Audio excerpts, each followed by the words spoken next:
He went first with the light. Then came Lucy, then Susan, and Peter brought up the rear. "I've come to the top of the steps," said Edmund.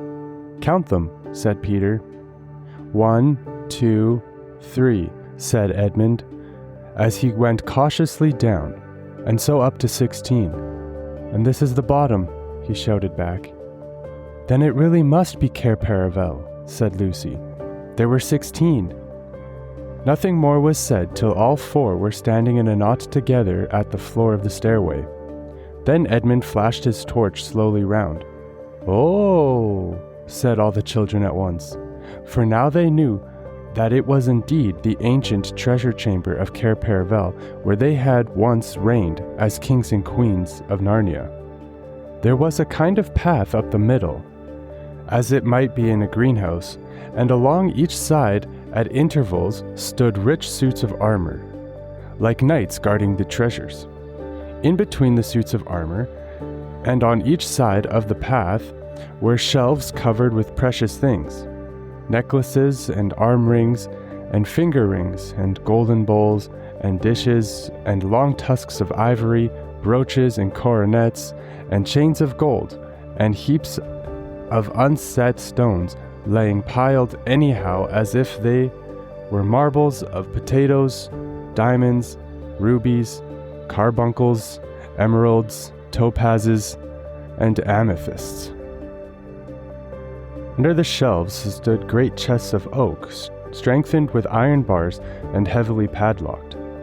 And it was bitterly cold, and so still that they could hear themselves breathing, and the treasures were so covered with dust that unless they had realized where they were and remembered most of the things, they would hardly have known that they were treasures. There was something sad and a little frightening about the place, because it all seemed so forsaken and long ago. That was why nobody said anything for at least a minute. Then, of course, they began walking about and picking things up to look at. It was like meeting very old friends. If you had been there, you would have heard them saying things like, "Oh, look, our coronation rings. Do you remember first wearing this? Why, this is the little brooch we all thought was lost. I say, isn't that the armor you wore in the great tournament in the Lone Islands? Do you remember the dwarf making that for me? Do you remember drinking out of that horn? Do you remember? But suddenly, Edmund said, "Look here, we mustn't waste the battery. Goodness knows how often we shall need it. Hadn't we better take what we want and get out again?" "We must take the gifts," said Peter. For long ago, at a Christmas in Narnia, he and Susan and Lucy had been given certain presents which they valued more than their whole kingdom. Edmund had had no gift because he was not with them at the time. This was his own fault, and you can read about it in the other book. They all agreed with Peter and walked up the path to the wall at the far end of the treasure chamber, and there, sure enough, the gifts were still hanging. Lucy's was the smallest, for it had only been a little bottle. But the bottle was made of diamond instead of glass, and it was still more than half full of the magic cordial which would heal almost every wound and every illness. Lucy said nothing and looked very solemn as she took her gift down from its place and slung the belt over her shoulder and once more felt the bottle at her side, where it used to hang in the old days. Susan's gift had been a bow and arrows and a horn. The bow was still there, and the ivory quiver full of well-feathered arrows, but, "Oh, Susan," said Lucy, "where's the horn?" "Oh, bother, said Susan, after she had thought for a moment. "I remember now. I took it with me the last day of all, the day we went hunting the white stag. It must have got lost when we blundered back into the other place. England, I mean." Edmund whistled. It was indeed a shattering loss. For this was an enchanted horn, and whenever you blew it, help was certain to come to you wherever you were. "Just the sort of thing that might come in handy in a place like this," said Edmund. "Never mind," said Susan. "I've still got the bow," and she took it. "Won't the string be perished, Sue?" said Peter. But whether by some magic in the air of the treasure chamber or not, the bow was still in working order. Archery and swimming were the things that Susan was good at. In a moment, she had bent the bow, and she gave one little pluck to the string. It twanged, a chirruping twang that vibrated through the whole room, and that one small noise brought back the old days to the children's minds more than anything that had happened yet. All the battles and hunts and feasts came rushing into their heads together. Then she unstrung the bow again and slung the quiver at her side. Next, Peter took down his gift, the shield with the great red lion on it and the royal sword. He blew and rapped them on the floor to get off the dust. He fitted the shield on his arm and slung the sword by his side. He was afraid at first that it might be rusty and stick to the sheath. But it was not so. With one swift motion, he drew it and held it up, shining in the torchlight. "It is my sword Rindin," he said. "With it I killed the wolf." There was a new tone in his voice, and the others all felt he was really Peter the High King again. Then, after a little pause, everyone remembered that they must save the battery. They climbed the stairs again and made up a good fire and lay down close together for warmth. The ground was very hard and uncomfortable, but they fell asleep in the end.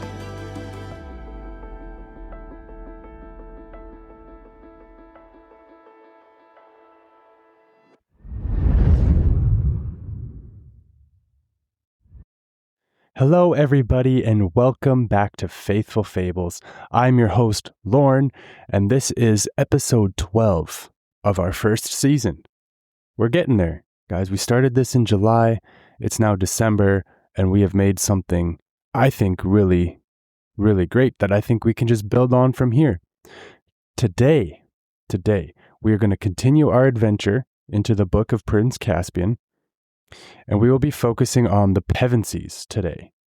So that we're going to have all four in one episode. I know when we covered Lion, the Witch, and the Wardrobe, we had an episode for each of them, and that just felt more fitting for that book because it was kind of introductory to them and all that. Now in this one, a lot of the details of what happens to them is very much along the same timeline, the same lines. So I decided for Prince Caspian, we are going to lump them into one episode. But, guys, before we get into it, I need to remind you guys, just wherever you're listening to this, please leave a rating, leave a comment, and doing that will just really help to get the show in front of more people. It'll help put it in different algorithms and all of that good stuff. And so, if you are listening to this on YouTube as well, make sure you hit that like button because that will do the same thing, and commenting there as well. And make sure that you're subscribed so that you get all the future episodes as well. And in the description of this episode, there is a link that says send me a message. And if you hit that link, basically you can send a message, which is basically like a comment, and same goes for comments and this send a message link. If you do that, then I will read your comment in a future episode.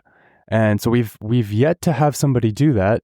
So if you want to be the first, if you want to make history for yourself, because no one will ever take that away from you. If you're the first to comment on anything of mine, and if you're the first to hit that send me a message link, you will make history, and I will make a big deal out of it because it will be the first one. So if you want to be you, make sure you do that.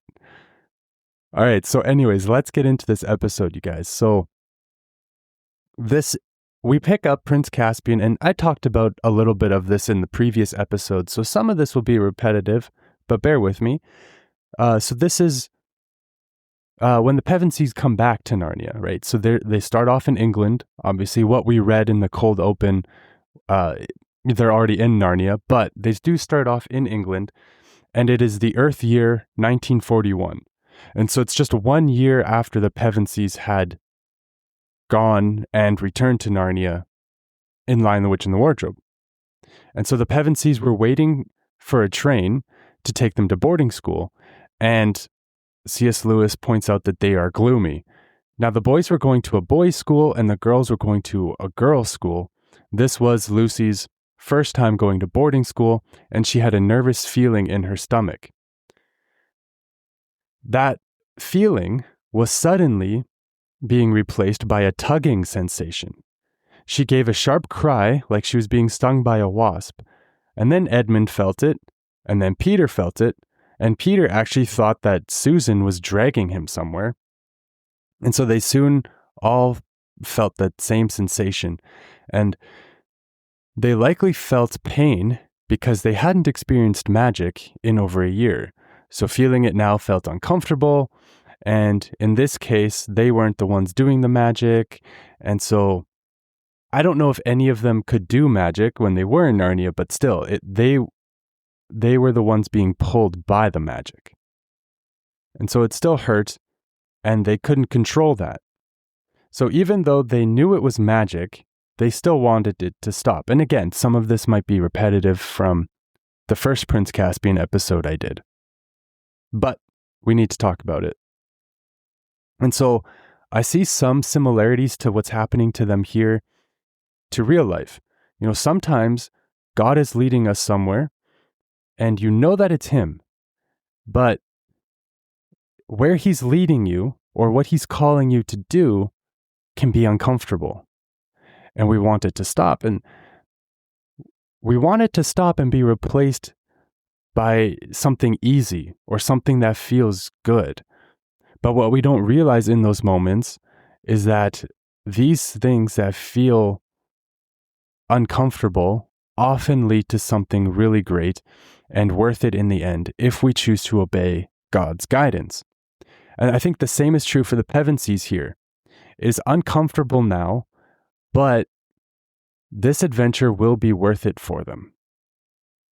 And so this sensation ended up being another magical portal that opened and pulled them back into Narnia.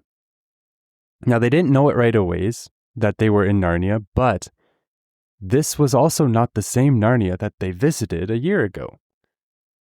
The world seemed strange now. The forests were overgrown and there were ruins of an old castle. At the same time, they had a feeling of familiarity.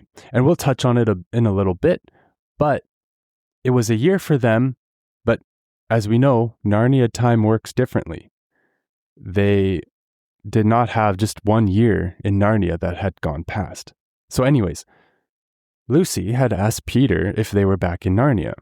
I guess she kind of had this feeling right away. It's like, where else would they be, right? Like, you're in a magical world. Like, where else would you be but Narnia? And when they get through a thicket and they reach a sandy beach, Edmund says, "This is better than being in a stuffy train on a way back to Latin and French and algebra."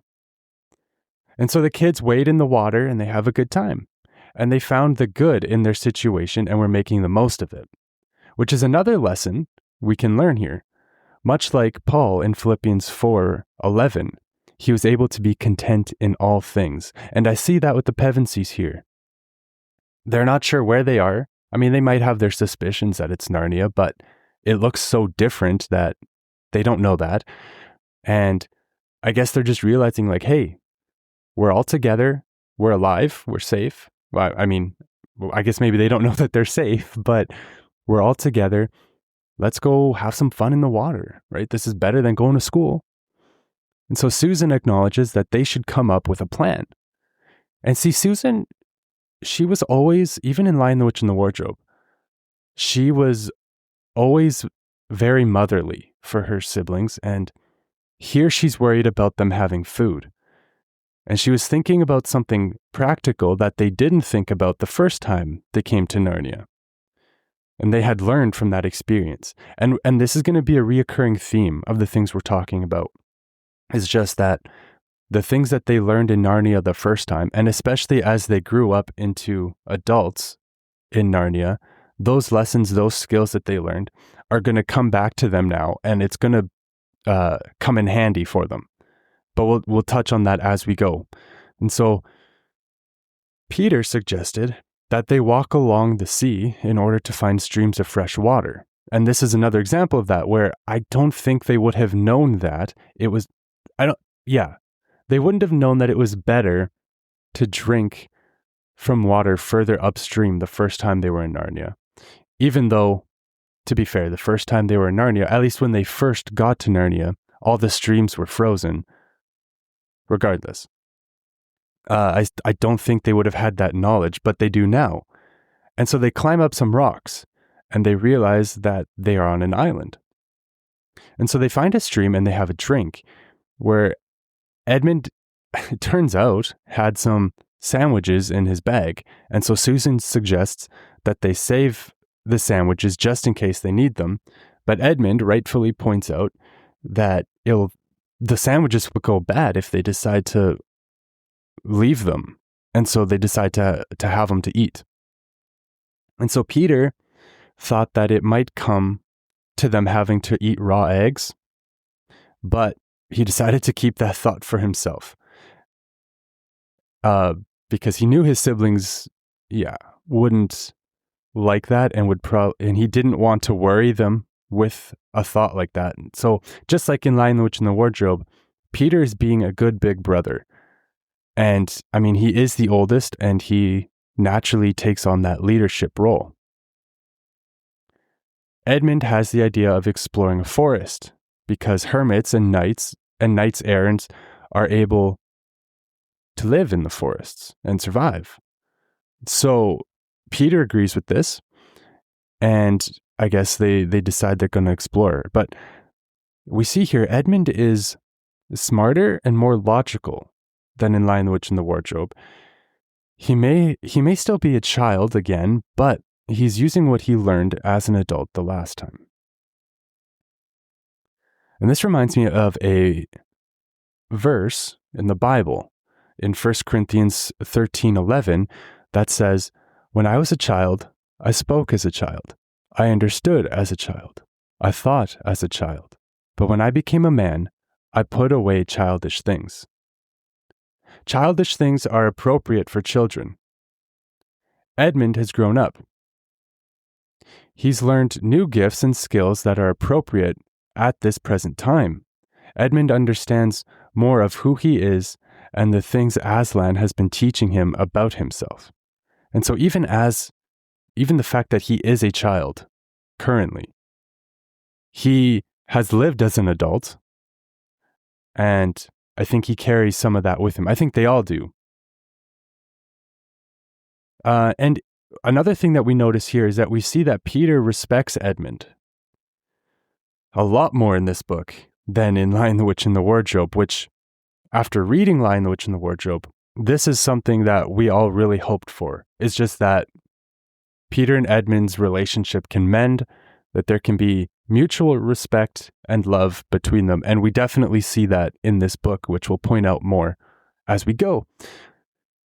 So as they're exploring, Lucy finds an apple tree, but not just one. She finds dozens of them. Susan realized that this must have been an orchard before the wood grew and the place went wild, because it was just overgrown, right? And so there's dozens of apple trees. Probably would have been an orchard. Lucy and Peter both have this odd feeling about it. So they eat a lot of apples that day, and Edmund makes it clear that he would rather have school lunches than eat only raw apples. Just seeing Edmund having a little bit of maybe conflicting thoughts. I don't know. I mean, he'd rather be there than going to school, but he'd also rather have the school lunches rather than just eat nothing but apples, which maybe is fair. The school lunches might not be good, but I guess maybe there's variety. So as they explore, they also find an old stone wall that was broken into pieces. And they were in a wide open space with walls all around it. I guess the broken walls all around it. And it was a bright, secret, quiet place. They also come across something that looks like a terrace. Susan wonders what it is, and Peter gets excited and explains that it is a dais where the king and great lord sat. At this point, Peter reminds them that they were once kings and queens who sat on a dais just like this one. Lucy suggests that they pretend that they are in Care Paravel, and Edmund mentions that it's getting late and points out how low the shadows are, further proof of how much he's grown and he's learned things. So on the dais, and close to a corner between two walls, the boys make a fire and the girls gather more apples to eat. Susan goes to the well to get something to drink and comes back with something in her hand. It was a solid gold chess knight, which had tiny little rubies for eyes, and one of the eyes was missing. Finding this made Susan sad, though, because it reminded her of the chess set they played with in Narnia. And to this, Peter tells her to cheer up. Susan remembers playing chess with the fauns and good giants. She remembers the mer people singing in the sea and her beautiful horse. And so, the memories of Narnia are starting to come back. The logic that the professor taught. Now, remember, in Lion, the Witch, and the Wardrobe, the professor tells Peter and Susan to use logic when it comes to thinking about, Lucy and if her experience in Narnia was real or not. He gives them a lecture about that. And the lessons that he taught them are coming alive in this book. And so Peter says that it's time to start using their brains. And it was Peter who actually realized that they had returned to Narnia and that they were in the ruins of Care Paravel. Lucy points out that she had this feeling for hours. Edmund can't see it, though. He can't see that they're in Care Paravel, so Peter, using his logic, points it out step by step, point by point. He gives them the facts. So the first thing, the hall is exactly the same shape and size. He says, picture the roof, colored pavement instead of glass, tapestries on the walls. He's trying to paint the picture for Edmund so he can visualize it. The second point was the well that Susan went to was exactly where their well was, a little to the south of the gate, of the Great Hall, and the same size and shape.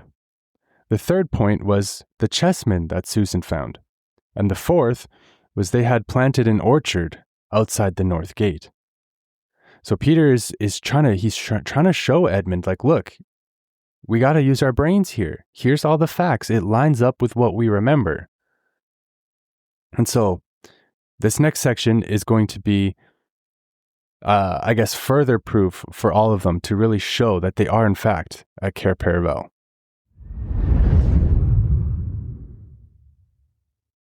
So Edmund is still having a hard time seeing it. And Lucy points out that there should be a door at the end of the dais, and that their backs should actually be to it now. And she was, of course, referring to the door that leads to the treasure chamber. And this is, of course, part of what we read in the cold open. And so right behind them, there was a wall covered in ivy.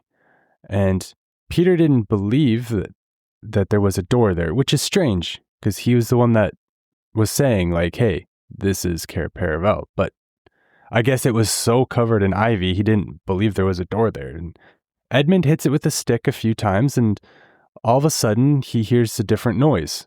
Now it sounded more hollow than before, and the boys get excited to remove the ivy, and Susan, of course, wants to do it in the morning, and I guess she makes a good point. She wanted to wait so that they don't have an open door at their backs and a great big black hole that anything could come out of while they're asleep. And so the boys, however, and this is such a typical thing, it's like, I feel like especially for young kids their age, It's like she's being more practical, and the boys are they're too excited to even listen to her. They're not listening to a thing she says. And they start removing the ivy, and they clear the ivy, but the door is locked. And yeah, they are able to unlock the door, or actually I think they actually ended up breaking the door down instead. It was just so rotten and all that. And so they make their way down the staircase, and it had 16 steps. And Lucy is excited about this because Care Paravel had 16 steps, and this was perfect proof, really, that this was in fact where they were. And so in the treasure chamber, they find the gifts that they had gotten from Father Christmas in Lion, the Witch, and the Wardrobe, and they decide to take the gifts with them. And so they grab Peter's sword and shield, Lucy's cordial, and Susan's bow and arrows. The only thing missing, though, was, of course, Susan's magical horn. But if you remember in Lion, the Witch, and the Wardrobe, Lucy was also gifted a dagger. And that was not mentioned here. And so I don't believe that there is ever an explanation, even in any of the other books, as to where her dagger was. If there is, I haven't read that yet. But I just found it interesting. Those are the only two things missing. And of course, Edmund was not there when they got the gifts because of all that went down. And if you're unfamiliar with what happened to him during that book, go back and listen to my episode on Edmund that I did earlier this season, and it'll catch you up. So Peter holds up his sword, and his voice had a new tone, and they were all feeling like he was Peter the High King again. And his sword's name was Rindon, which I'm not sure if we knew in the other book. I actually forget that, but now we know. We also learned from, this book that Susan was good at archery. Naturally, that makes sense, but she's also good at swimming. And we learned that a little earlier on, but it's going to pop up again. And so they leave the chamber, they make a fire, and they lay down and fall asleep. And, at this point now, Edmund believes. He's all in. He believes it. He can see it now. He struggled with his disbelief. And it reminds me in the Bible, after Jesus' resurrection, how Thomas also struggled with disbelief. Now, Thomas would not believe that Christ had risen until he saw him and felt his wounds for himself. Edmund did not fully believe that they were in Care Paravel until he saw the treasure chamber. Just like Thomas, only believing when he saw Jesus. So he thought that he would have to feel the wounds, but before he does, he is already saying, "My Lord and my God." He was able to believe before he understood it all. Edmund had been open-minded about this being Care Paravel. And this was likely because he already knew what it was like to be wrong. In Lion, the Witch, and the Wardrobe, he sided with the witch, and that whole experience changed his life. And so I think he's kind of remembering some lessons from the previous book, like what it's like to be wrong and not have an open mind. Plus, in Lion, the Witch, and the Wardrobe, he also teased Lucy about Narnia until he went there for himself, and he got humbled really quick. So I think he's kind of learned some of these things. We also learned in this book that Edmund was actually the one that figured out how it was possible that Narnia had changed so much. He may have been the first human to devise the interdimensional loose time theory. Basically, that interdimensional time from one world, such as Narnia, was not directly coupled with time from another world, which would be ours. It was probably, very rough idea, but he was the one that kind of pieced together, like, okay, who's to say that, 1 year goes by in our world and not thousands of years go by here in Narnia? So I wanted to add that in here, just to kind of point that out, that it was Edmund. He has definitely grown up a lot, and he is definitely still one of my favorite characters. I'd say he's a smart dude, and yeah, he makes mistakes. Sometimes he thinks with his stomach a little bit more than he should, but don't we all do that? Especially around the holidays, you know what I'm saying? You know. So they had gone to sleep, and when they wake up in the morning on the hard ground, they had nothing to eat but apples again. Apples for breakfast and for supper the previous night.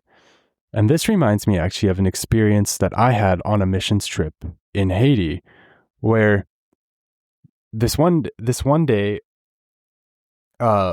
we weren't just staying around, the missions base. We were going out to different places to serve. And for breakfast at the compound before we left, we had spaghetti. Cool. The next place we went to serve, they served us spaghetti for lunch. And the next place we went to where we had supper, also spaghetti. Now, this wasn't coordinated. Obviously, they were just serving us food. But I remember there being a sense of, like, wow, we have to eat the same thing every day. And while some of us were getting a little annoyed with it or whatever, it was weird. I think, obviously, it was just a conviction that I had, but I remember thinking, like, you know what? At least we have something to eat. It just dawned on me that, like, yes, it's the same thing every meal, but, like, hey, they're serving us food. We're being provided for. Like, we're coming there to serve them, and they're serving us. How are we going to be ungrateful about this? You know what I mean? And so that just kind of dawned on me. And so when I read about the Pevensies having, nothing but apples to eat, that just brought up that memory for me. And I wanted to share. So anyways, Lucy, ever the optimist, says that it was a glorious morning, but there was nothing else nice to say. So they're not feeling it either. They're kind of like, I wouldn't say miserable, but like, they're like, hey, at least it's a glorious morning. And Edmund points out, like, look, we got to get off this island.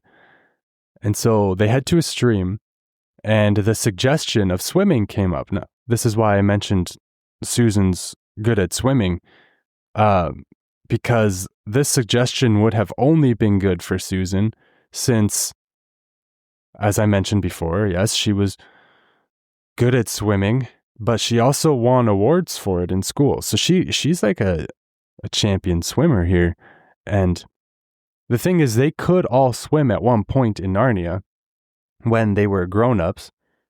But I imagine that, because their bodies would have been grown up and different, like they would have had, they would have been stronger and whatever, that wouldn't apply to them now because physically they are different still. And they also remembered their father had warned them not to swim in a body of water that they don't know.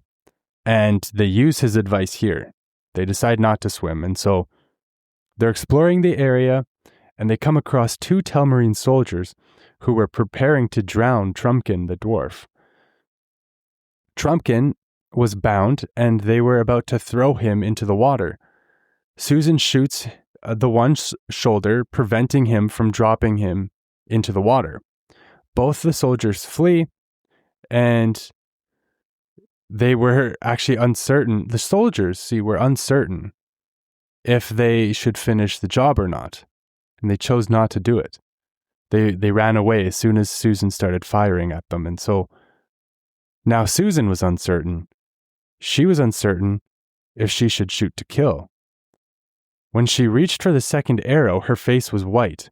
She was likely uncertain of who was good and who was bad in this situation, and she didn't want anyone to think that she could miss from a close range either. Although, I personally don't think that would have been a big deal if she did miss from close range. I don't think she had necessarily been shooting a bow back in England, and so she may have been rusty, and I think that would have been okay here. They drop Trumpkin. He's still in the boat, and then I guess the soldiers jump out of the boat and they just get out of there. So Peter and Susan dive in, and they bring the boat to shore.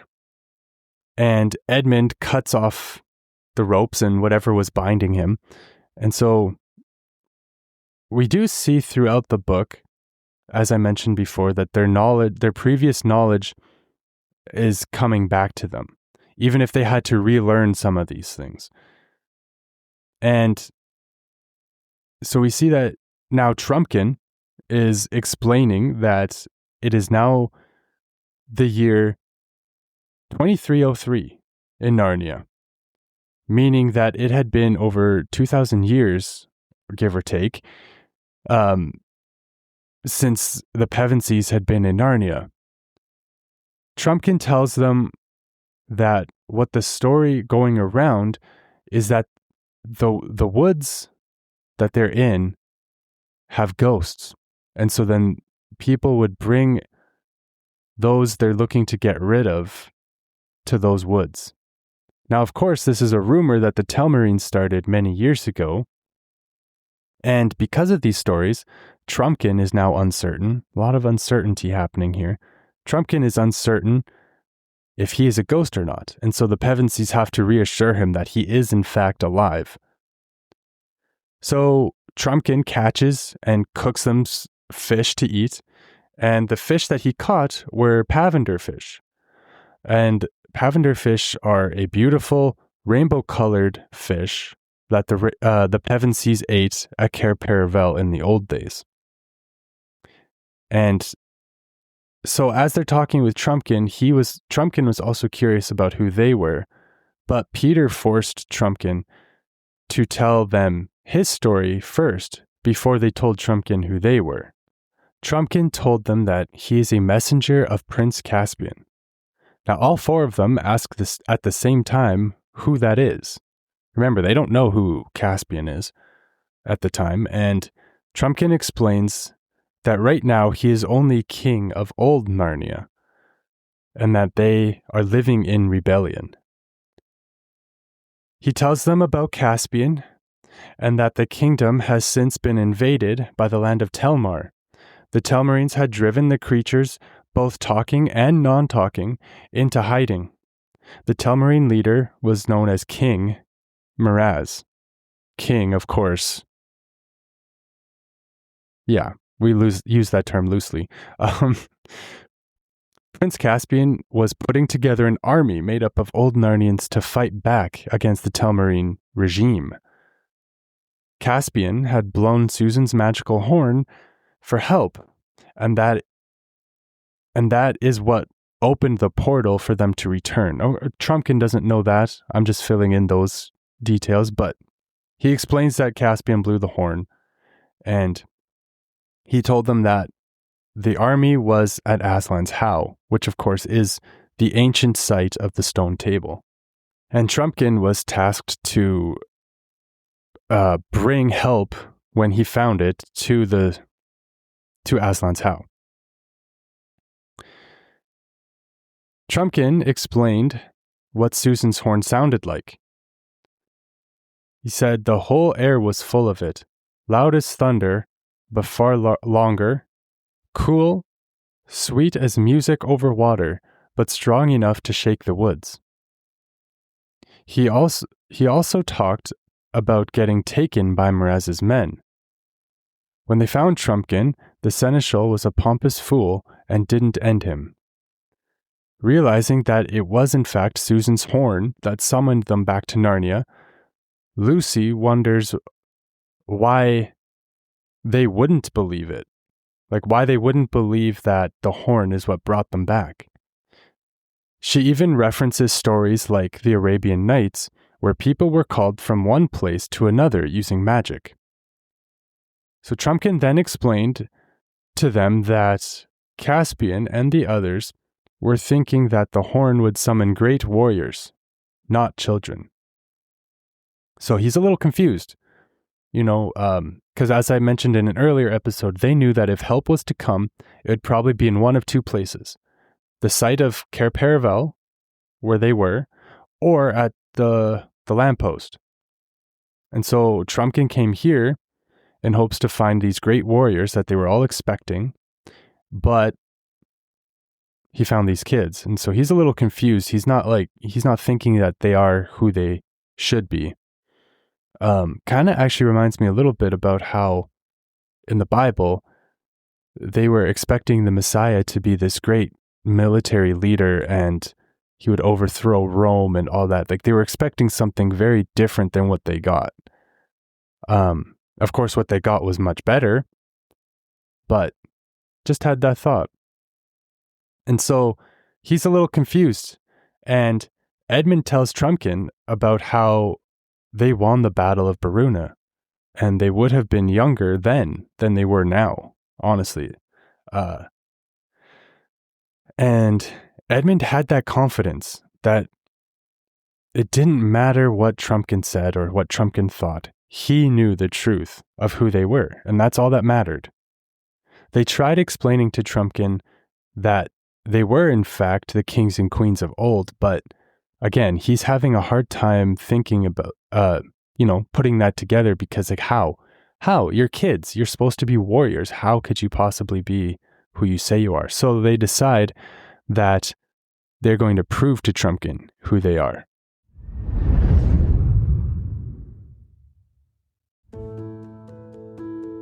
Meanwhile, said the dwarf, what are we to do? I suppose I'd better get back to King Caspian and tell him no help has come. No help, said Susan, but it has worked. And here we are. Yes. To be sure, I see that, said the dwarf, whose pipe seemed to be blocked. At any rate, he made himself very busy cleaning it. But don't you see who we are? Shouted Lucy. You are stupid. I suppose you are the 4 children out of the old stories, said Trumpkin, and I'm very glad to meet you, of course, and it's very interesting, no doubt. But no offense, he hesitated again. Do get on and say whatever you're going to say, said Edmund. Well then, no offense, said Trumpkin, but, the king and Truffle Hunter and Dr. Cornelius were expecting, if you see what I mean, help. To put it another way, I think they'd be imagining you as great warriors. As it is, we're awfully fond of children and all that, but just at the moment, in the middle of a war, but I'm sure you understand. You mean you think we're no good, said Edmund, getting red in the face. Now pray, don't be offended, interrupted the dwarf. I assure you, my dear little friends, little from you is really a bit too much, said Edmund, jumping up. I suppose you don't believe we won the Battle of Baruna? Well, you can say what you like about me, because I know. There's no good losing our tempers, said Peter. Let's fit him out with fresh armor and fit ourselves out from the treasure chamber, and have a talk after that. I don't quite see the point, began Edmund, but Lucy whispered in his ear, hadn't we better do what Peter says? He is the High King, and I think he has an idea. So Edmund agreed and by the aid of his torch they all, including Trumpkin, went down the steps into the dark coldness and dusty splendor of the treasure house. The dwarf's eyes glistened as he saw the wealth that lay on the shelves, though he had to stand on his tiptoes to do so, and he muttered to himself, "It would never do to let Knickerbrick see this. Never." They found easily enough a mail shirt for him, a sword, a helmet, a shield, a bow and quiver of arrows, all dwarfish size. The helmet was of copper, set with rubies, and there was gold on the hilt of the sword. Trumpkin had never seen, much less carried, so much wealth in all his life. The children also put on mail shirts and helmets, a sword and shield were found for Edmund, and a bow for Lucy. Peter and Susan were, of course, already carrying their gifts. As they came back up the stairway, jingling in their mail, and already looking and feeling more like Narnians and less like schoolchildren, the two boys were behind, apparently making some plan. Lucy heard Edmund say, "No, let me do it. It will be more of a sucks for him if I win, and less of a letdown for us if I fail." "All right, Ed," said Peter. When they came out into the daylight, Edmund turned to the dwarf very politely and said, "I've got something to ask you. Kids like us don't often have the chance of meeting a great warrior like you.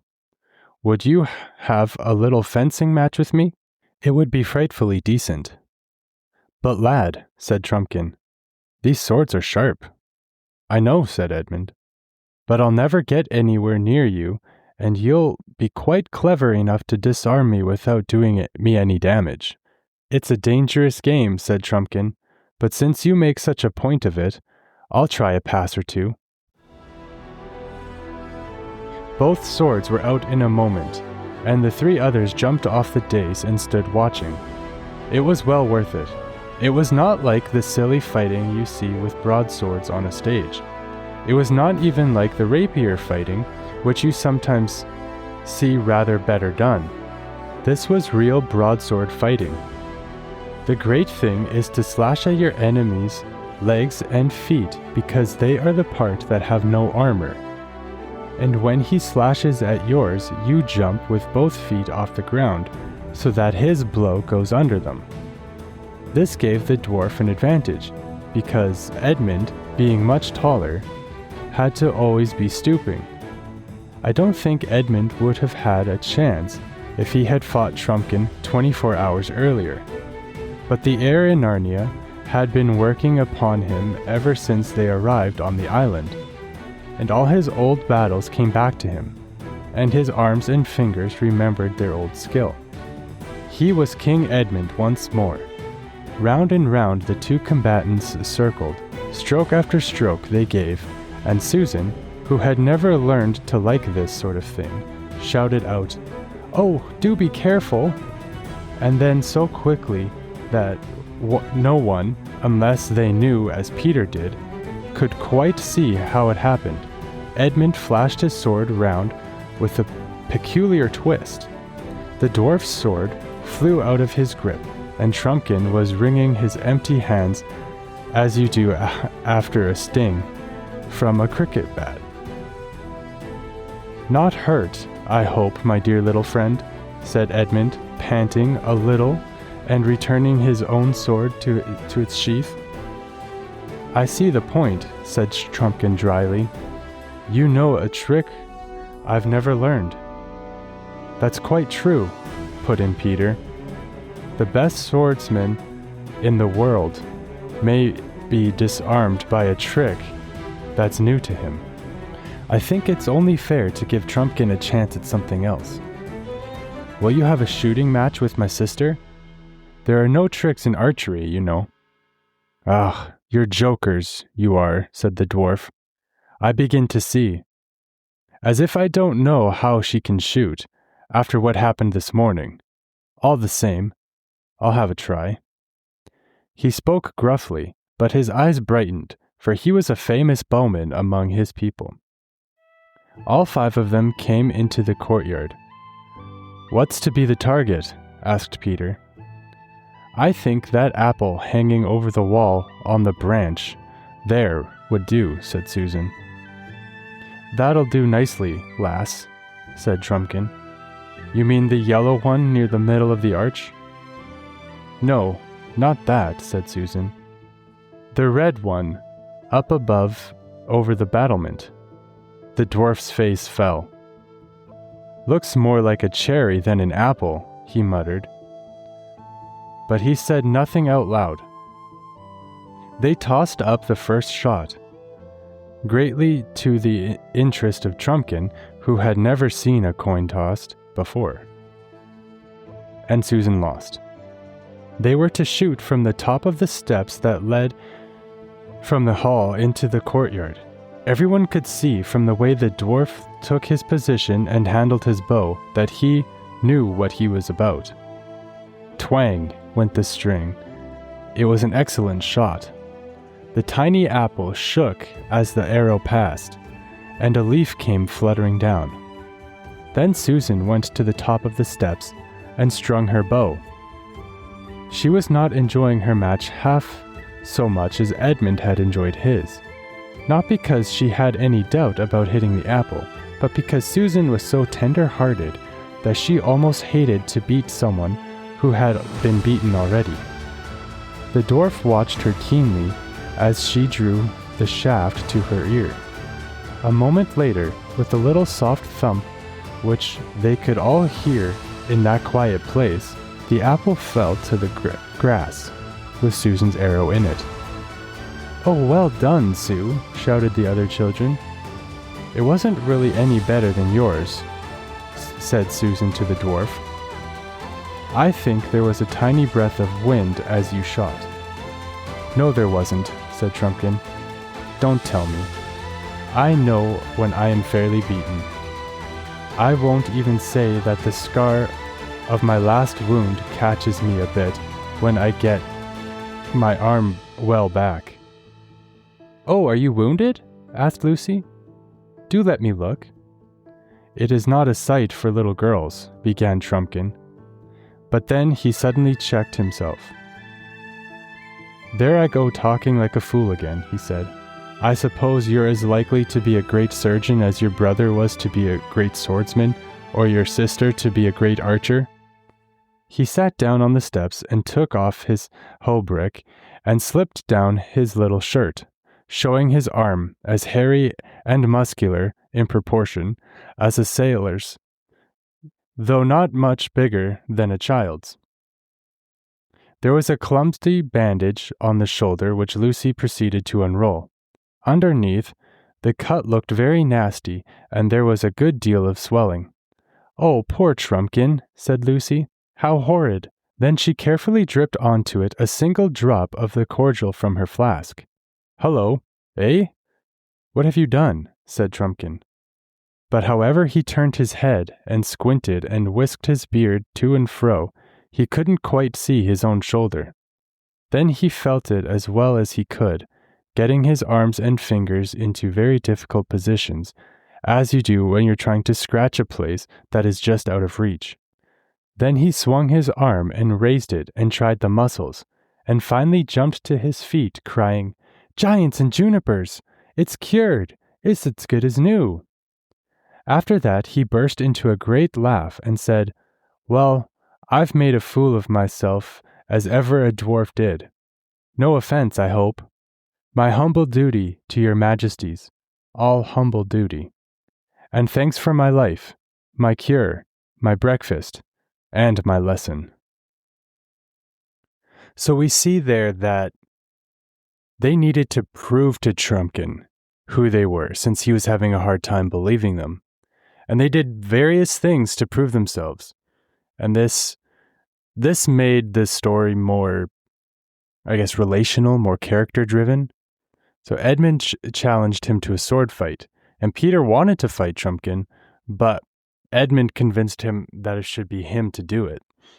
And sword fighting came back to Edmund instantly. He was King Edmund once again. And so Edmund showed more maturity. He had been hot-headed with Trumpkin before, and he was able to cool down before he proved himself. Edmund wins the sword fight, and they move on to the next challenge, a shooting contest between Trumpkin and Susan. And now it makes the point to mention that among his people, Trumpkin was a famous bowman, so this should be a good matchup. And they made a specific apple the target, and Trumpkin had even said that it looked more like a cherry than an apple. I guess it was just so far away. Trumpkin missed it, but Susan hit it. And, Susan is so tender-hearted here that she hated and felt bad that she beat Trumpkin, who had already been beaten once in the sword fight. Lucy also proved herself to Trumpkin by healing his shoulder with her magic cordial. Now it appeared that Peter didn't need to prove himself, but perhaps he still did prove himself without even doing a challenge. Peter let Edmund fight instead of him, showing his humility and confidence in his brother. He set his own goals aside and let the others shine, which took leadership for Peter to let his younger siblings take the lead on these challenges. Peter also organized the challenges and smoothed the tension between Edmund and Trumpkin. The High King was a position that was the unifying leader, and we see Peter doing that here. And throughout the challenges, the others looked to Peter as the leader, which showed Trumpkin that he could do that as well. Peter was not insecure. He had confidence in himself and his siblings, and therefore didn't need to prove anything. But at the same time, proving himself. But by not proving himself. You get that? I think that makes sense. And so these things were finally enough for Trumpkin to believe that they were the kings and queens of old. Now this reminds me of a passage in the Bible from 1 Samuel. I'm going to read that now. So it was, when they came, that he looked at Eliab and said, "Surely the Lord's anointed is before him." The Lord said to Samuel, "Do not look at his appearance or at his physical stature, because I have refused him. For the Lord does not see as man sees, for man looks at the outward appearance, but the Lord looks at the heart." So Jesse called Abinadab and made him pass before Samuel. And he said, "Neither has the Lord chosen this one." Then Jesse made Shammah pass by. And he said, "Neither has the Lord chosen this one." Thus Jesse made 7 of his sons pass before Samuel.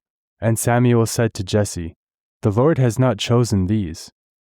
And Samuel said to Jesse, "Are all the young men here?" Then he said, There remains yet the youngest, and there he is, keeping the sheep." And Samuel said to Jesse, "Send and bring him, for we will not sit down till he comes here." So he sent and brought him in. Now he was ruddy, with bright eyes, and good-looking. And the Lord said, "Arise, anoint him, for this is the one."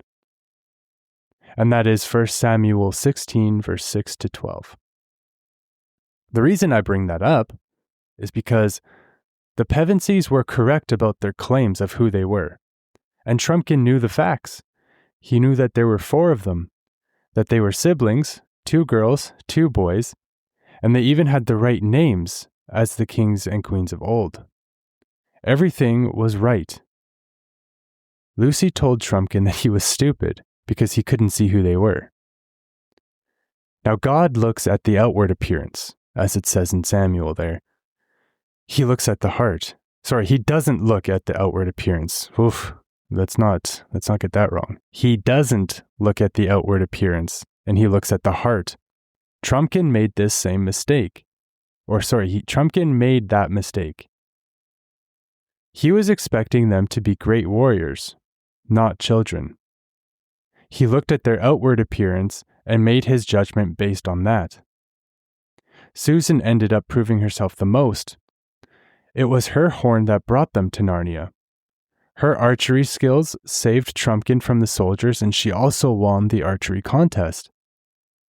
She solidified that she is Susan the Gentle because she didn't want to beat someone who was already beaten.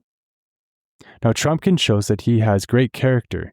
After all this, learning who they were, he bursts out laughing and trusts them. He also had the ability and chose to be humble. Now, in order to leave the island, Edmund suggested that they take Glasswater Creek. Trumpkin pointed out that none of them knew anything about Glasswater Creek, but the Pevensies did, from their previous time in Narnia. This was further proof that they were who they said they were. They knew the coast and had experience in Narnia. They set out on the creek, and the four of them reminisce on the journeys at sea on their ship, the Splendor Highling. The five of them arrive at Glasswater. They're all tired and their spirits seem to be falling.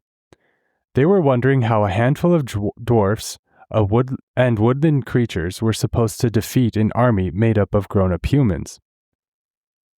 Being as tired as they were, they didn't even light a fire. They ate more apples and then went to bed, huddled in the moss and dead leaves, which were between four large beech trees. Lucy was the one that did not fall asleep. She found it hard to get comfortable and she forgot that all dwarfs snore. She saw 3 Narnian constellations: the ship, the hammer, and the leopard. After this, she got up quickly and walked a distance away from the others. Now Lewis makes a point to add that she doesn't know why she was doing this. There were cool, fresh, delicious smells floating around, and she hears a nightingale begin to sing. She then pleads with the trees to come alive again. She suddenly became tired and went back to the others and snuggled up between Susan and Peter. The next morning, Peter guided them poorly many times and got lost along the way. The landscape had changed drastically since they were there the last time. They figured out which way to go. The boys and Trumpkins were familiar with the woods, and Susan didn't remember the directions at all. Suddenly, Trumpkin stops and says that something was following them. He and Susan had their arrows drawn, and then something came out at them. Lucy was knocked down and became winded. It was a bear, and this was not a talking beast. It was a regular bear, and it wasn't friendly. This was a result of years of oppression that the animals were under. They lost the ability to talk. They managed to kill the bear, and Susan didn't want to kill it. So the boys skin it, and so that they'd have food to eat, and that wasn't just apples. The girls didn't want to see that process, and so they go to sit. Susan once again showing her gentleness. She didn't want to kill the bear or see it get skinned. She was also humble and honest about not knowing where they were. They continue on, and it becomes clear that they are lost. It was then that Lucy sees Aslan on a hill in the distance. She tries to convince the others that Aslan wants them to follow. Peter dismissed Lucy's claim of seeing Aslan. They don't believe her, and they go the opposite way. Trumpkin said that if she did see a lion, it wouldn't be a friendly one, just like the bear that they encountered. Edmund suggests that they vote on it, giving a chance for everyone's opinion to be heard. They vote on which way to go. Peter, Susan, and Trumpkin vote that they go up the opposite way of where Lucy saw Aslan. Edmund voted going down to where she saw him because when she discovered Narnia the first time, none of them believed her, and so they ought to believe her this time. But they end up going the opposite way from Aslan, and Lucy cries bitterly. Morale was low, and they were physically and emotionally tired, leading them to act in bad faith. Lucy was the one that was spared from tiredness and was able to see Aslan clearly. Proverbs 3 verse 5 to 6 says, "Trust in the Lord with all your heart, and lean not on your own understanding. In all your ways acknowledge him, and he shall direct your paths." There is a lesson to be learned here. They were not doing things their own way, and not leaning on Aslan for guidance. They didn't trust Lucy or Aslan. Had they trusted what Lucy was saying, he would have made their paths clear, but they chose not to trust it. So why did Aslan reveal himself only to Lucy? Maybe she was the only one looking for him? Lucy, knowing that Aslan was there, should have been enough for Peter and the others to believe it, but it wasn't. In the same passage I mentioned earlier about Thomas and his disbelief, Jesus says, "Thomas, because you have seen me, you have believed. Blessed are those who have not seen and yet have believed." That's John 20, verse 29. If only they believed Aslan was there, even if they didn't see him. The direction they went was harder and more time-consuming than it would have been if they went the other way. The boys wanted to cook the bear meat, but Susan wasn't into that. All she wanted was to get out of the woods. Lucy was too tired and miserable to have an opinion on the matter. So the boys realized that there was no dry wood and considered eating the meat raw, to which Trumpkin assured them that it was nasty to do. Trumpkin had the brilliant idea to cook the meat with apples, and it tasted good. And as they ate the meat, they could tell that the bear had eaten plenty of berries and honey as well. This must have made it taste much sweeter than it would have on its own. They reach a town where the fords of Bruna used to be. Peter and Edmund talk about the battle they fought there so much that they forgot their feet were tired and had heavy mail shirts on their shoulders. Suddenly they were attacked by arrows. It must have been some of the Telmarines, but yeah. And so they forgot what the sound of an arrow whizzing by sounded like. But they knew they didn't like the sound of it. They tried to crawl away, and the boys held their swords for fear that they would trip them up. Peter says, I ought to have my head smacked for bringing us this way at all." He was able to admit that he was wrong for leading them that way. Trumpkin blamed Edmund for wanting to go by Glasswater, and Edmund humbly owns up to it. That night, Aslan woke up Lucy from the deepest sleep you could imagine with the feeling that the voice she liked best in the world had been calling her name. She thought it was her father's voice, but that wasn't right. Then she thought it might be Peter's voice, but that still was not right. She followed the voice. She saw the trees dancing along the way. The night before she had wanted so desperately for the trees to come alive again, and now she was only half interested in them because she was so focused on the voice that she heard. And that's kind of reminds me of when we are focusing on God, when He is our main focus, the other things seem to not matter anymore, or at least not as much. She then sees a huge lion and runs right to him, never doubting for a second that it was Aslan. He doesn't say much to her, but Lucy realizes that she would have gone to him. That she should have gone to him even if the others didn't. Aslan told her to get her siblings and Trumpkin, and tell them that she saw him and they were to follow him at once. And this was kind of a test to see if the others would follow as well. Lucy buried her mane to hide from his face, but there must have been magic in his mane. She could feel lion strength going into her. Lucy was afraid of being rejected by the others again, so she was hiding from what Aslan wanted her to do. But Aslan gave her strength to keep going. And this reminds me of another passage from the Bible.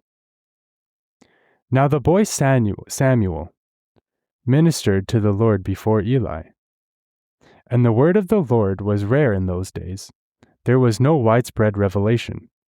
And it came to pass at that time, while Eli was lying down in his place, and when his eyes had begun to grow so dim that he could not see, and before the lamp of God went out in the tabernacle of the Lord, where the ark of God was. And while Samuel was laying down, that the Lord called Samuel. And he answered, Here I am. So he ran to Eli and said, Here I am, you called me. And he said, I did not call. Lie down again. And he went to lay down. Then the Lord called yet again, Samuel. So Samuel arose and went to Eli and said, Here I am, for you called me. He answered, I did not call you, my son. Lie down again. Now Samuel did not yet know the Lord, nor was the word of the Lord yet revealed to him. And the Lord called Samuel again the third time. So he rose and went to Eli and said, Here I am, for you did call me. Then Eli perceived that the Lord had called the boy. Therefore Eli said to Samuel, Go lie down.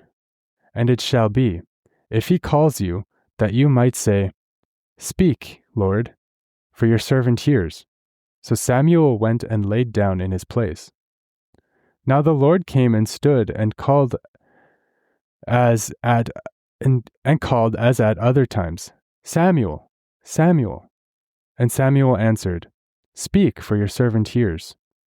Then the Lord said to Samuel, Behold, I will do something in Israel, at which both ears of everyone who hears it will tingle. That's 1 Samuel 3, 1-11. For context, God is going to punish Eli and his family for falling away from him. And Samuel had to deliver the really unpleasant news to Eli. This is a lot like Lucy's job here. She had to bring a message to her siblings that was going to be unwelcomed by them. She was about to hurt their pride because they still couldn't see Aslan. So why did God go to Samuel and not straight to Eli? And why did Aslan go to Lucy and not straight to the others? Wouldn't that have been easier and more beneficial to do it that way? I think one reason is because in both scenarios, the messages were in gentle hands, so it was better to come from someone gentle. She didn't know that it was Aslan calling her at first, but it became clear to her that it was him. She woke up the others. She had to work really hard at this. Peter and Susan both fell asleep again, and Edmund gets excited, and while he couldn't see Aslan for himself, he chose to believe her. Her siblings were still unable to see Aslan, but this time they trusted Lucy and followed blindly into the night. Lucy told them that they had to follow even if they don't see Aslan. Edmund is the one excited to go with her. So Lucy described to them what she saw Aslan doing along the way. She told them that he was beating his paw on the ground, telling them to hurry. Peter was a little annoyed at Lucy, but he put his helmet on and continued to follow. Now this was, I think, a very real thing to happen. I mean, if most of us were woken up in the middle of the night like this, I think we would be annoyed. And Susan was being really difficult at this time, and Lucy had to bite her lip to keep from saying the things she wanted to say to Susan. All of those thoughts and feelings she had towards Susan disappeared when she fixed her eyes on Aslan. Like I mentioned before too, like when we're focused on God, suddenly all those other things disappear. Peter and the others were eventually able to see Aslan. Edmund started started this by being able to see Aslan's shadow, and then eventually all of him. Then Peter saw something, and then he too was able to see Aslan fully. And then everyone but Susan and the dwarf could see him until finally Susan was able to see Aslan. Now the book makes it clear that Susan would have believed if she let herself. So she wasn't willing to believe. She wasn't willing to see Aslan. And how true is that for our lives as well? If we are closed off and we've hardened our hearts, like we're not willing to see God, then we're going to struggle to see him. Aslan speaks to them and refers to Peter as my dear son. To Edmund, he tells him, well done. And to Susan, he says, you have listened to fears, child. Come, let me breathe on you. Forget them. Are you brave again? Aslan explains that Susan had been listening to her fears instead of to him. He breathes on her and gives her strength and tells her to forget her fears. Aslan sends Peter, Edmund, and Trumpkin to Aslan's house to meet Caspian, while Susan and Lucy would remain with him. Aslan roars, and all of Narnia is affected. The trees are awakened and join in the celebration by dancing and playing games. The boys and Trumpkin make it to the entrance of the How and are greeted by two sentinel badgers that lead them inside. Inside, they see the carvings on the walls and notice that they look old and that they themselves are technically even older than the carvings. They see a light coming from under a door. This was the door to the central chamber. And they heard angry voices coming from inside. Trumpkin points out that it's King Caspian's voice, and the other voice belonged to Nickabrick, and Truffle Hunter, and Dr. Cornelius. They learn about Nickabrick's plan to resurrect the White Witch, with the help of a hag and a werewolf. When the boys and Trumpkin entered the chamber, they hear an animal roaring and a clash of steel. Then they save Caspian, Cornelius, and Truffle Hunter. And this, of course, I've touched on this in other episodes, and so we go into more detail. And if you want more detail on that, then go and check out those previous episodes. Trumpkin beheaded the hag, and during the fight, the lights were put out. So Edmund lights a match, and we see that Nickabrick is dead. And the first thing that Peter wanted to know was if Edmund was all right. Peter meets Caspian and assures him, I haven't come to take your place, you know, but to put you into it. Peter was not prideful in meeting Caspian. And the movie added this extra tension between Caspian and Peter. Like always the one-upsmanship and like who's the alpha male, all that sort of thing. And I guess for that matter, the movie also added a romance angle between Caspian and Susan. And both of those things we don't see in the books. So I just wanted to point that out. So the conflict instead was getting Caspian onto the throne. Peter, Edmund, and a council of Narnians come up with a plan to defeat the Telmarines. They were determined, even though they knew they had smaller numbers in comparison. They decided, because of the smaller numbers, that they would challenge Miraz to a one-on-one duel, where Peter would represent Narnia as its champion. They wrote up a challenge and delivered it to Miraz. Peter remembers the language he used to speak and write with when he was High King before. He dictated to Dr. Cornelius what to write, and Cornelius didn't have to edit anything. The challenge was dated in the first year of King Caspian X of Narnia, in the month of Green Roof. Now, I'm not sure what the months are in Narnia. One of them is obviously Green Roof. but I'm definitely curious to explore this more. Like, what are the names? How many are there? That sort of thing. They decided that Edmund would deliver the challenge to Miraz. And so Peter suggested that a giant goes with him. And the suggestion of also sending Reepicheep came up, but Peter wanted to be taken seriously and probably a little bit intimidating to Miraz, and he knew that Reepicheep was too small to do that. Then they decide that the centaur, Glenstorm, would also go with Edmund and the giant. Now this brings us to another part where I want to read some scripture. And so this is 1 Timothy 4 verse 12. Let no one despise your youth, but be an example to the believers in word, in conduct, in love, in spirit, in faith, in purity.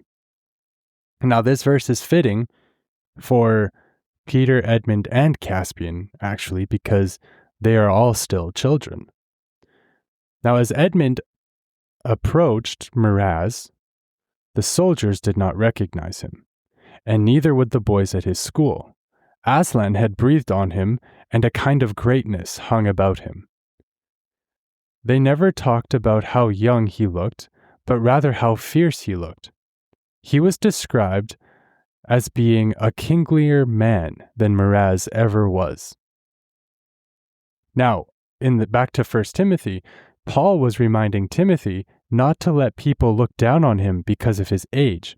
He was the example to the people, regardless of that.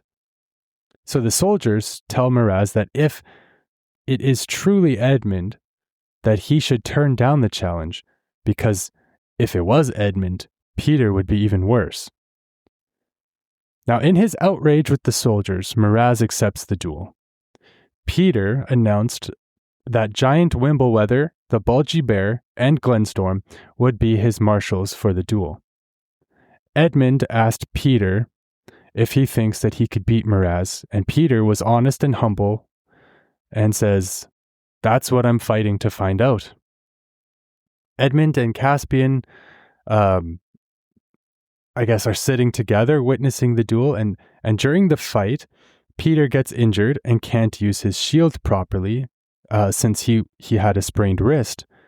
And during the respite, to address the injury, Peter says that Miraz is very tough. Again, being very honest and humble. He then tells Edmund to give his love to everyone at home in case he dies. He's also realizing here that this is a very big deal and that this is a serious outcome. It could happen. Peter also said goodbye to the doctor and tells Edmund to say something especially nice to Trumpkin, saying he's been a brick. Now Miraz tripped and fell, and instead of capitalizing on it, Peter did the right thing and waited for him to get back to his feet. Edmund was a little annoyed at how gentlemanly Peter was, but also acknowledged that it was the right thing for him to do. And it was. The duel ended before Miraz could even get back to his feet properly. Miraz was murdered by his own men, and so the Telmarine soldiers tried to blame it on Peter, saying that he stabbed him while Miraz was down, and from this, the Second Battle of Beruna broke out. Edmund was the first to rush in when the battle started. He even led the battle cry, "Narnia, Narnia, Narnia, the lion!" And in this madness, Peter beheaded Caspian, one of the soldiers. Now, I just want to note, there's twice that there's a beheading in this book. The one we touched on before where Trumpkin beheaded the hag, and now this. And so, I don't know. I just wanted to mention that. It's interesting that it happens twice. The battle turned when Narnian reinforcements came came in the form of the reawakened trees. The trees trapped the Telmarines by the river of Bruna, and this allowed the Narnian army to surround them. The Narnians declare victory, but it wasn't at their own hands that they had won, but it was Aslan, using the trees and allowing Glozell and Caspian to make the decisions that they made, that Peter's army still celebrated, or are still celebrated, as the victors. You see, they were actively waiting for Aslan to work. They knew that he was going to do something, but he sent them there to still do their part, to still do something while they were waiting for him to work. They were still responsible for doing something. So as I mentioned in a previous episode, while the duel is happening, this chapter, very, very well written. Go back and listen to that episode. But while the duel is happening, Susan, Lucy, and Aslan are up to stuff as well. And so I'm going to touch on that very briefly now. We obviously go into more detail later in that episode.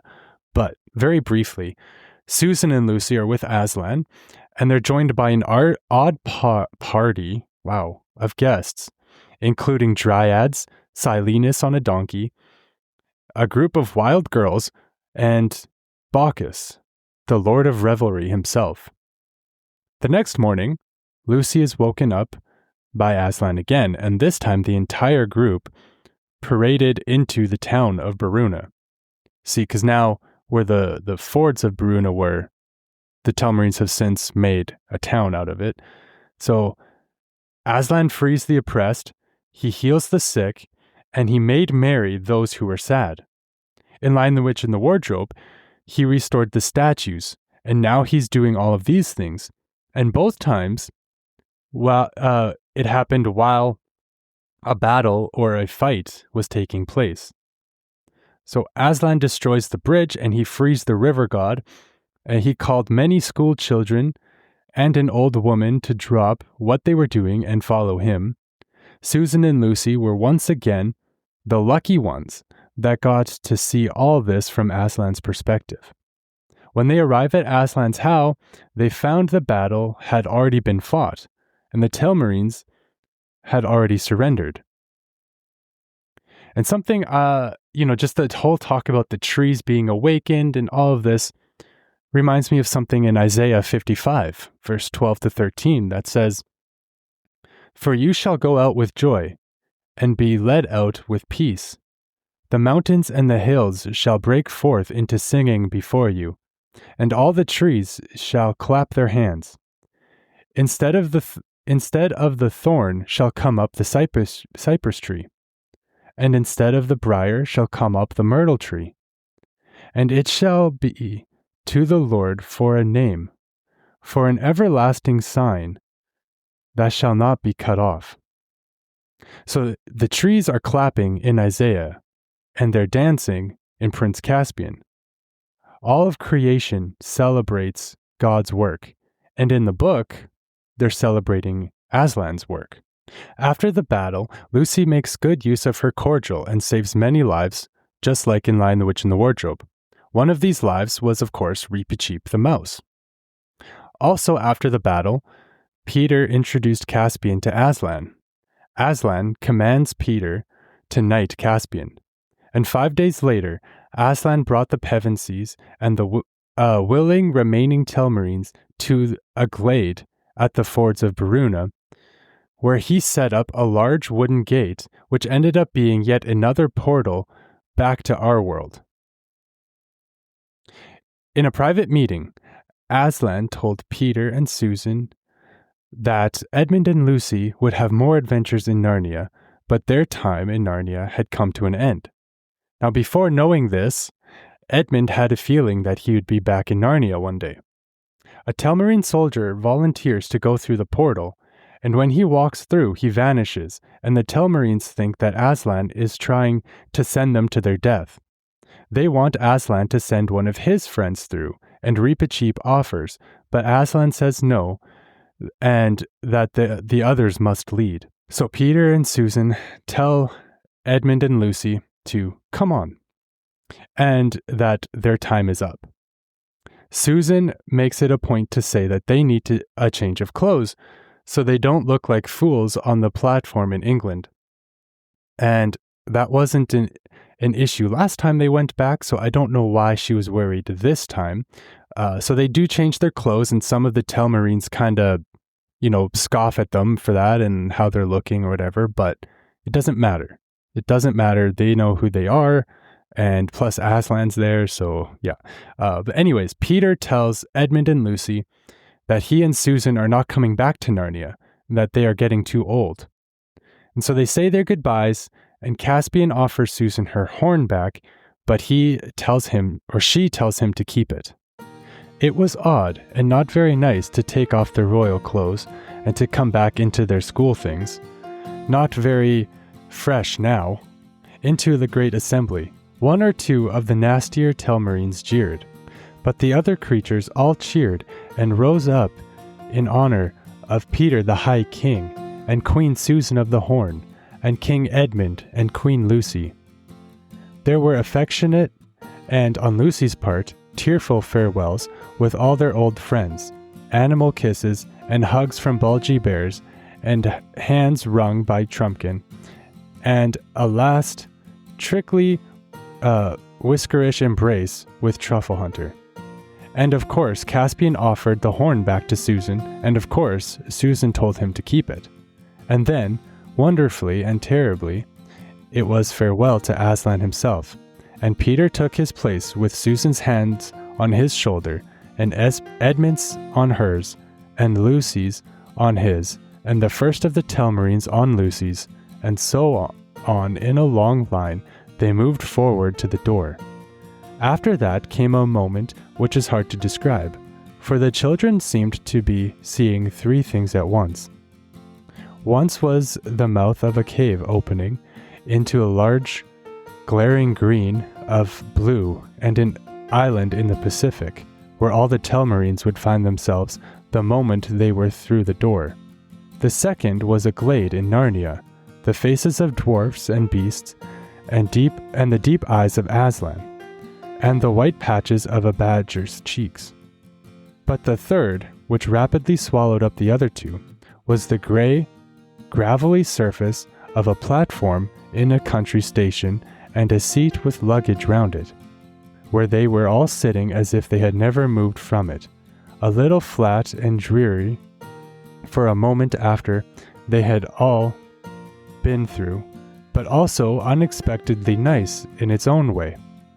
What with the familiar railway smell, and the English sky, and the summer term before them. "Well," said Peter, "we have had a time." "Brother," said Edmund, "I've left my new torch in Narnia."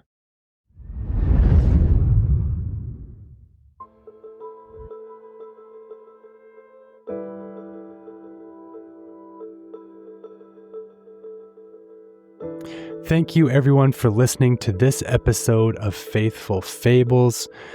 I really hope that you enjoyed it, and that maybe you learned something new, or that maybe you can think of something in a new way that you haven't thought of before. But most importantly, I really hope and pray that this episode and all of these episodes really are a blessing to you. And if you would like, please leave a comment and leave a rating as well. And just really, that helps show that the support. And I appreciate the support. Thank you so much.